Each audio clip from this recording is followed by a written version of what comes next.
Global markets remain in free fall as coronavirus cases continue to spike. Stocks are now entering what's known as correction territory, meaning a drop of 10% or more in a matter of days. So the impact that China has for the rest of global economy is much, much greater compared to 2002, 2003. So I would really compare the market reaction to financial crisis.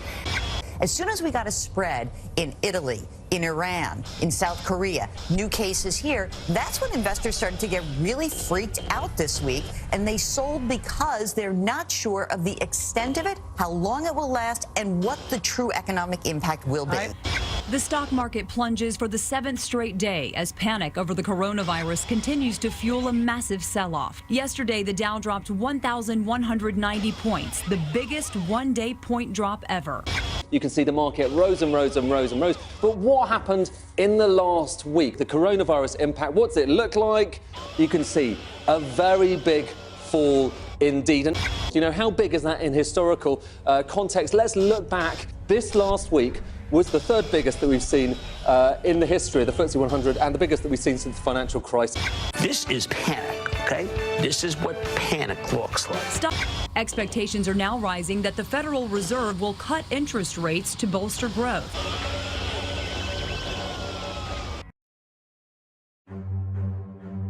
Se você está acompanhando o noticiário, você está vendo como as bolsas ao redor do mundo estão derretendo nos últimos dias, inclusive aqui no Brasil, graças à propagação do coronavírus ao redor do mundo.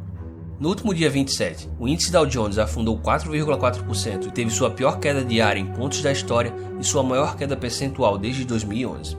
Da mesma forma, o S&P 500 teve na sexta-feira, dia 28, a 7ª queda seguida e terminou a última semana com a sua maior queda semanal desde a crise de 2008 e a sua queda mais rápida desde a Grande Depressão. O índice VIX, também conhecido como índice do medo e que mede a volatilidade do mercado americano, disparou e alcançou seu maior patamar em 2 anos. Porém, ainda não dá para dizer que isso é o estouro da bolha de fato, ou se será somente mais uma correção dos mercados. O que determina uma crise não é o derretimento da bolsa em si. A bolsa de valores tende a se comportar como um reflexo do desempenho da economia real, mas muitas vezes o mercado é irracional e exagera nos seus movimentos, seja para o bem ou para o mal. É fato que os bancos centrais passaram a última década injetando bilhões de dólares sem lastro nos mercados com o intuito de reinflar a bolha que estourou durante a crise de 2008. Esses trilhões inundaram os mercados de ações ao redor do globo, inflando os preços de ativos até patamares irracionais, o que permitiu às bolsas atingirem máximas atrás de máximas nos últimos anos, mesmo em momentos de estresses econômicos, como se as ações das empresas estivessem descoladas da realidade. O pânico atual causado pela epidemia do Covid-19 levou à disparada de vendas nos mercados acionários, e isso está provocando uma enorme correção nos preços desses ativos, fazendo com que bilhões de dólares tenham sumido dos mercados globais nos últimos dias. Entretanto, não são apenas as bolsas que estão derretendo. A economia real também está começando a sentir o impacto do coronavírus. Na última sexta-feira, a China, segunda maior economia do mundo e epicentro da crise do coronavírus, divulgou os dados de sua atividade industrial em fevereiro, a qual revelou a sua maior queda da história, bem acima da previsão esperada e acima até mesmo do que a queda ocorrida durante a crise de 2008. Essa queda da atividade econômica chinesa reflete a suspensão da produção e da paralisação das atividades comerciais do país por conta das medidas tomadas pelo Partido Comunista para tentar frear a propagação do vírus no território chinês. Devido ao seu tamanho e importância, toda essa paralisação da economia chinesa tende a afetar as cadeias globais de suprimentos, abalar as bolsas e a paralisar as atividades comerciais em todo o planeta, o que poderá ser intensificado na medida em que essa epidemia começa a se espalhar pelo mundo. Embora o maior número de casos confirmados e os principais impactos ainda estejam concentrados na China, o coronavírus já se espalhou por mais de 50 países de todos os continentes, provocando o fechamento de fábricas, interrupção de produção, fechamento do comércio e a paralisação de atividades também em países como Coreia do Sul, Japão, Itália e Irã, além de outros países em menor escala. As grandes empresas ao redor do mundo começam a projetar lucros menores. Dezenas de multinacionais passaram a alertar seus acionistas que o surto afetará suas finanças, incluindo empresas como Apple, Microsoft, a Bembev, Mastercard, Toyota e Danone. Aqui no Brasil, a Petrobras já adiantou que o resultado financeiro da companhia no primeiro trimestre deverá ser impactado, e algumas fábricas já tiveram suas atividades suspensas por causa do coronavírus, mesmo que indiretamente. Quem acompanha o meu canal sabe que há tempos falo da existência de duas grandes bolhas que existem na economia mundial hoje.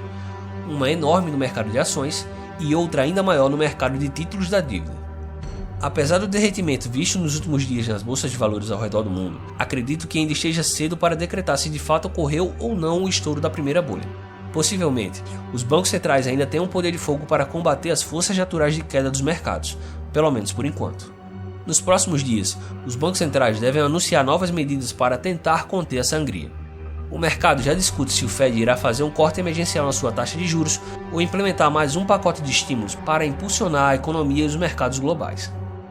O banco americano Goldman Sachs disse que vê 3 cortes nas taxas do Federal Reserve de março a junho para combater o impacto econômico negativo do coronavírus. Assim como o Bank of America agora vê um corte de 50 pontos bases já na próxima reunião do Fed em 18 de março. Na última sexta-feira, o presidente do Banco Central americano já se pronunciou afirmando que o Fed está pronto para agir caso necessário. Mas não se iluda, sempre que um banco central aparecer como herói, tenha certeza de que ele não está salvando a economia, e sim postergando e intensificando a sua deterioração. O fato é que estamos hoje no momento mais crítico da economia mundial desde o estouro da crise de 2008, e cada vez mais fica notória a proximidade de uma nova grande crise econômica mundial. O modelo de probabilidade de recessão do próprio Fed de Nova York aponta uma probabilidade de 64% de uma recessão nos próximos 12 meses. Possivelmente, em qualquer outro período da história econômica, poderíamos afirmar que estamos presenciando o início de uma crise de grandes proporções e de que a primeira grande bolha, a do mercado de ações, estourou. Entretanto, no mundo de hoje em que bancos centrais despejam deliberadamente quantias maciças de dinheiro sem lastro na economia, é bem possível que esse estouro seja adiado por mais algum tempo. Mas eles não irão conseguir sobrepujar o mercado e seguir evitando uma correção da economia, imprimindo dinheiro de papel indefinidamente. Hoje nós temos 2 possíveis cenários à frente. O mais provável é o de que a economia chegue a um ponto de inflexão, de modo que os bancos centrais não tenham mais capacidade para adiar o estouro da primeira bolha, o que já pode ter acontecido graças ao coronavírus ou não. Só o tempo vai nos dizer. Daí em diante, veremos um cenário parecido com o que tivemos após a quebra do Lehman Brothers em 2008, com os bancos centrais atuando de forma mais agressiva, mas em uma proporção muito maior do que a que ocorreu durante a última crise, o que irá pressionar ainda mais a segunda e maior bolha, a dos títulos das dívidas soberanas das grandes economias, podendo acarretar o seu estouro.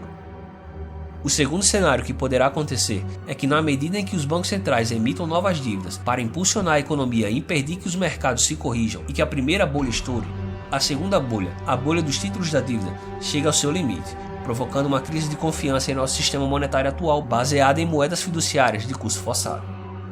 No final das contas, o que vai importar é o estouro da segunda bolha, a bolha dos títulos das dívidas soberanas das grandes economias do globo. Talvez você esteja se perguntando por que ela é a mais perigosa. E o motivo é bem simples.